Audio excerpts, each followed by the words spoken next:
Alas, poor Yamcha, you barely stood a chance. Welcome to episode 78.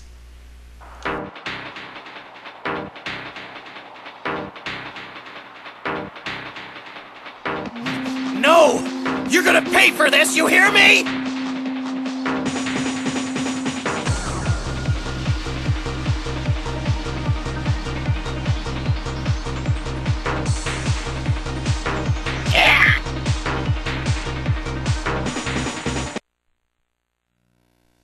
And now Krillin is going to get his revenge for Yamcha by defeating the 4 Cybermen that are remaining.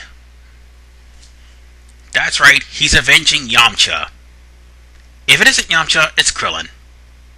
I mean, come on, Krillin's the first person to die in Dragon Ball, and the last person to die in Dragon Ball GT. I am not kidding. Anyway, the thing I wanted to discuss the most today was the explosive attacks. Like the area of range attacks and stuff like that. The only reason why I'm discussing this now, because after I deal with these Cybermen, we're going to face a character that actually have that. Which is Nappa. There's like several other characters that actually have super explosive waves or moves that are like super explosive waves. You can't struggle them, and more importantly, they are unblockable. And some of those super explosive waves do more harm than good. Like for instance, Chiaotzu and Majin Vegeta. I had to think about that for a second. And of course, Android 16.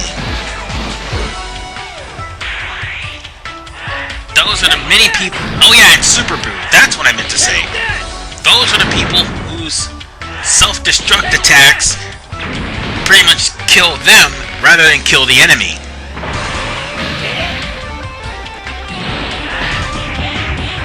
But what makes explosive attacks really ineffective in this game is the fact that you can easily avoid them. And while they're in the midst of their explosion, you can wait till they're done and then attack them from behind where they can't defend themselves. Check this! That is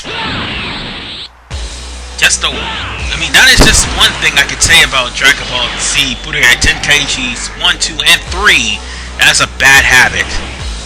Basically anybody with an explosive wave pretty much has a useless move in their repertoire. Oh, and I also forgot to mention one thing, or rather, I should say I need to correct myself on something. There were 2 skill moves that you use. And when you use a combination with... It's L2 and B. No, it's R1 and B, sorry. No, L1 and B, sorry. No, that's right, it's L2 and circle. B, what am I thinking? It's L2 and circle, and you can either press up or just L2 and circle. And each character has 2 of them. Some of them will power them up, others will immobilize the enemy, others will even allow you to move from the enemy projectiles. It's a pretty useful trick. I know I mentioned that before in several parts, but I'm just making sure I want to clear the air now.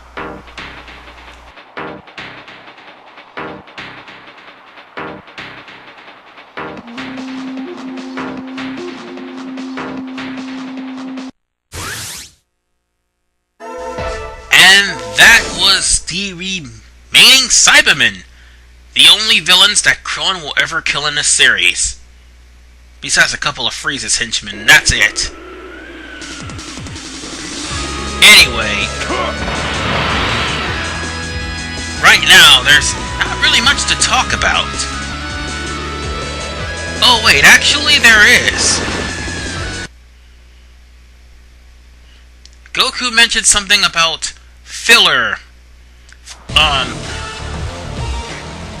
Yeah, like what if scenarios and filler fights. And speaking of filler fights, I'm going to be fighting this guy to try to see if I can find a Dragon Ball. Which I probably will not. If you get a 100%, a what-if scenario will appear. And once you pretty much 100% every single scenario, you'll unlock other what-if scenarios, which are possibly the craziest scenarios ever. There's one with Goku and Raditz working side by side, and another where Zarbon, yes, Zarbon, a freaky alien genotype that everybody knows, well, thanks to Team 4-Star,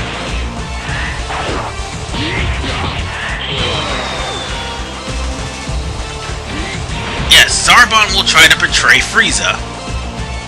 I don't know if he'll succeed or fail, but I will eventually play that scenario. I'll try to squeeze as much fights as I can in here. Meanwhile, I can just dash through this building. But Tao is almost dead, so I really couldn't find a dragon. Oh, wait, there was a Dragon Ball behind me. Damn it! Anyway,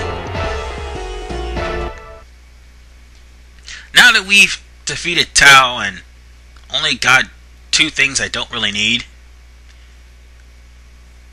But let me just correct myself. It's not red Patara, it's purple Patara. Now that was from last part too. No, several parts ago too. They're purple Patara that you can choose to fuse, and of course, you can also fuse like stat Z items as well. Go figure. And now we're about to face Nappa himself. Let's do as you wish and bring an end to this game. Alright, time for some fun.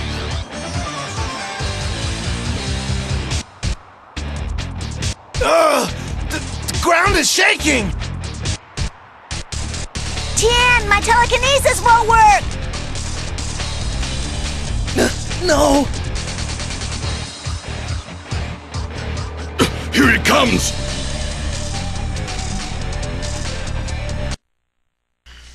Oh, here we go. See, if this was a level 2 difficulty, Nappa would be 300. Nappa is one of the hardest characters in the game to deal with. But since I'm actually refraining from doing this on 2 and doing this on 1 difficulty to try to speed up the process, Nappa still will, by AI defaults, actually give you problems. However, he has not as much health as he would if this was on a higher difficulty. Ready? Fight! There you are! Nappa is, by all accounts, a physically strong character.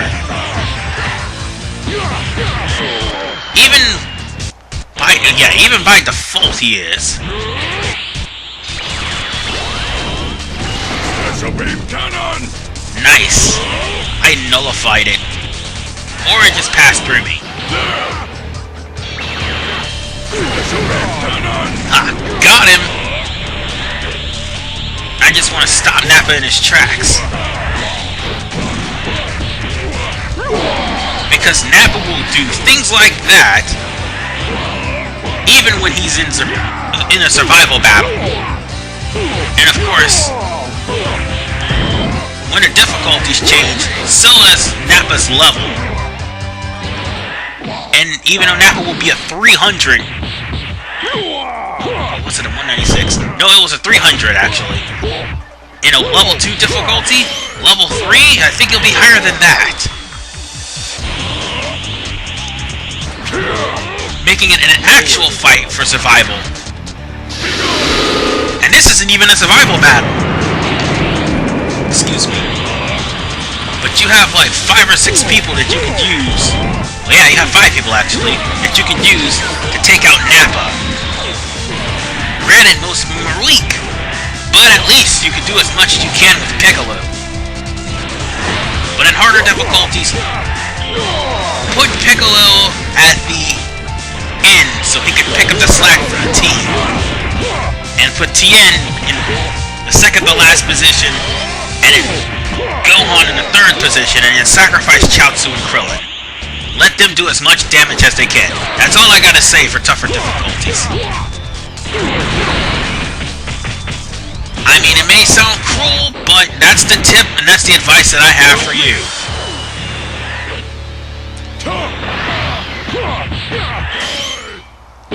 Now, stop blocking, Nappa.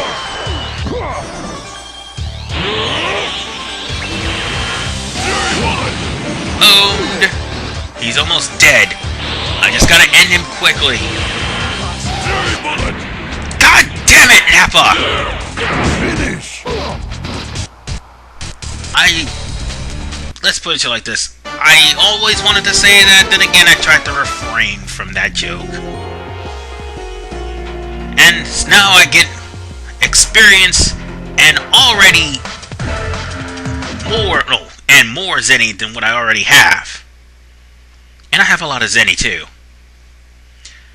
Well, there's gonna be more deaths too.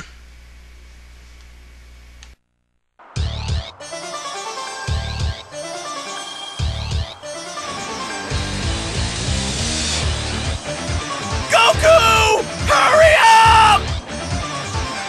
So this Goku is actually Kakarot? Oh, this should be interesting.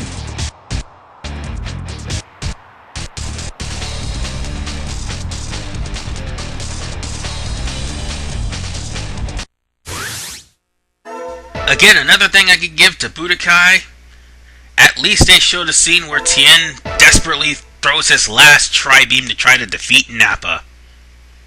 I don't know why Tenkaichi 2 took that out.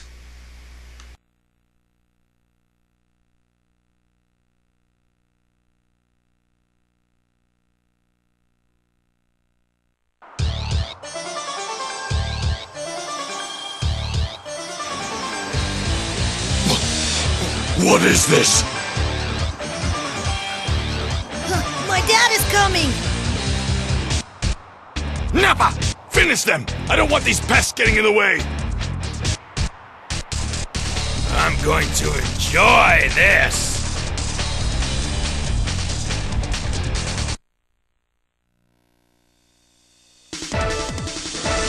If Nappa wasn't hard before, he is now. Nappa would have went from 300 to 350 if this was higher, well, 250 and higher in the 2 difficulty, and 3 difficulty, 350. Ready? And you have, once again, 3 people to basically beat this guy, or rather, survive.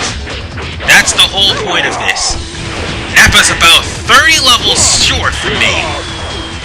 I'm not kidding.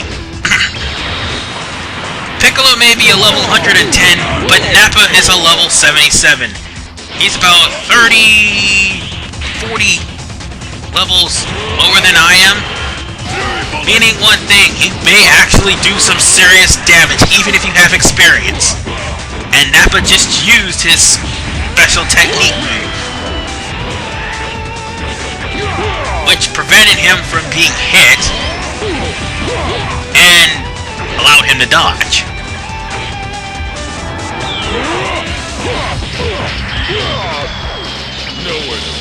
Got him. Alright, he's in the yellow. Let's try to end this guy quickly. And not get hit by that.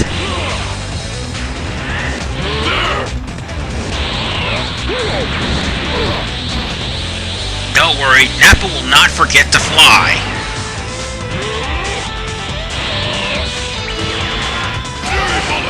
But he knows how to dodge, that's for sure. Oh crap! I still got hit! How the... Why the hell did I get hit? I'm up! But that's okay, I was just stalling for time because Nappa will, well, do the same thing and will try to mount a comeback when it's almost time to end the match, basically. So, yeah. Oh yeah, and somebody else is gonna die this episode.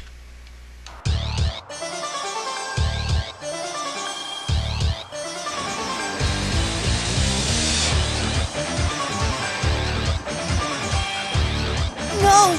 Piccolo! Gohan. Goodbye, my friend. Thank you. Fool! Well, that's one down.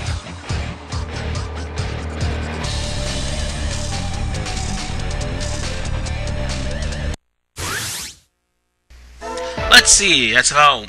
Let's see, Piccolo, Chiaotzu, Tien... That's 3 characters that's already died this episode. And between 4 episodes of Dragon Ball Z Budokai Tenkaichi 2, at least 4 people has already died. Wow. And now, I'm playing as Gohan. There's basically not much else to do, just go into the wasteland. Let's see if Gohan will avenge Piccolo.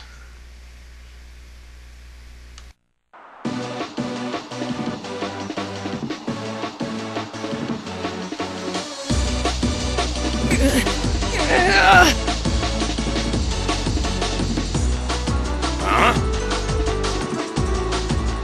This power, it's incredible! And then there were 2. I'm going to use Gohan this time since Gohan's physically stronger. Although Nappa will lower level in this fight, excuse me,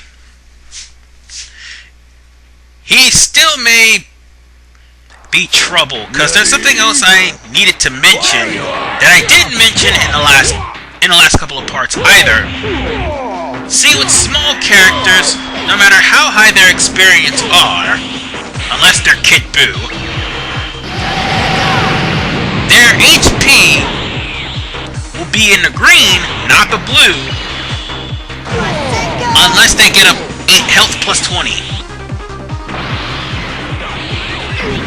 But it's highly doubtful that's going to happen.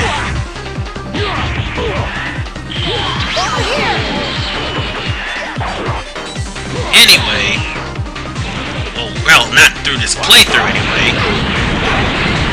Oh, and whatever you do, use Gohan's other technique. His first technique will store all the energy that you charged.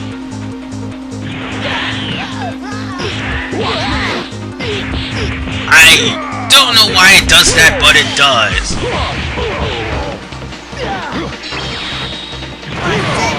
Ha! Masenko in the face, biatch! Impossible. Well, yeah, see, that's exactly what that does. I would say Gohan would have the worst technique of the bunch because it takes away all the energy that you had charged. I don't want to do hitting energy again. It's not gonna stack. You won't get away with this! Come on! You'll have to do super unyielding spirit in order for you to make use of whatever energy you stored. And it's highly doubtful that there is energy stored. Anyway, that was basically Gohan's finisher, a rush move. And if Nappa had a rush move, he would have countered that. Yes, he would have. And it would be even more annoying. Anyway, actually, all he had to do was hyper dash. But nonetheless, Gohan fought hard and, well, he failed. Piccolo, I'm sorry.